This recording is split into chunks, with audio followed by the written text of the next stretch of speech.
గత ప్రభుత్వంలో కేవలం టెంకాయలు కొట్టి వదిలేసిన అభివృద్ధి పనులను తమ కూటమి ప్రభుత్వంలో గుమ్మడికాయలు కొట్టి పూర్తి చేసి ప్రారంభిస్తున్నామని కోవూరు ఎమ్మెల్యే వేమిరెడ్డి ప్రశాంత్ రెడ్డి అన్నారు.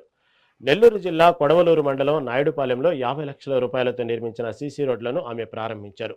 ముఖ్యమంత్రి చంద్రబాబు, ఉప ముఖ్యమంత్రి పవన్ కళ్యాణ్ సహకారంతో గ్రామాలు అభివృద్ధి బాట పట్టాయని, దేశంలోని ఏపీ పంచాయతీరాజ్ శాఖ 2వ స్థానంలో నిలిచిందని చెప్పారు.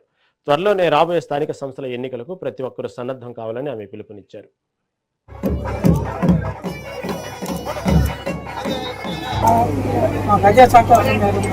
ఎలక్షన్ అయిన తర్వాత 2 సంవత్సరాలు పూర్తయింది. నాయుడుపాలెంలో ఈ రోజు సుమారు ₹1 కోటి అభివృద్ధి పనులు చేసుకోవడం జరిగింది. ఇంకా రాబోయే రోజుల్లో ఇప్పుడే సతీష్ అన్న చాలా రోడ్లు, డ్రైన్లు ఇవన్నీ కూడా చెప్పడం జరిగింది. అవన్నీ కూడా తప్పకుండా చేసుకుంటాం.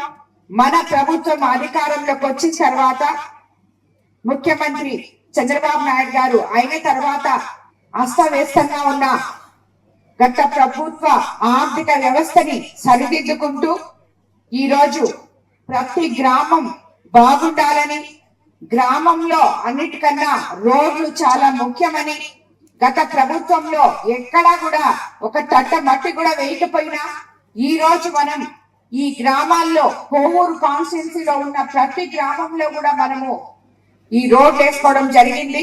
ఎప్పుడైతే గ్రామాల్లో ఐక్యమత్యత ఉంటుందో అప్పుడే ఆ గ్రామం అభివృద్ధి పదంలోకి జరుగుతుంది అని చెప్పి గ్రామ స్థాయి నాయకులందరూ, మండల స్థాయి నాయకులందరూ గుర్తుపెట్టుకోవాలని చెప్పి మీకు అందరికీ నేను తెలియజేసుకుంటాను.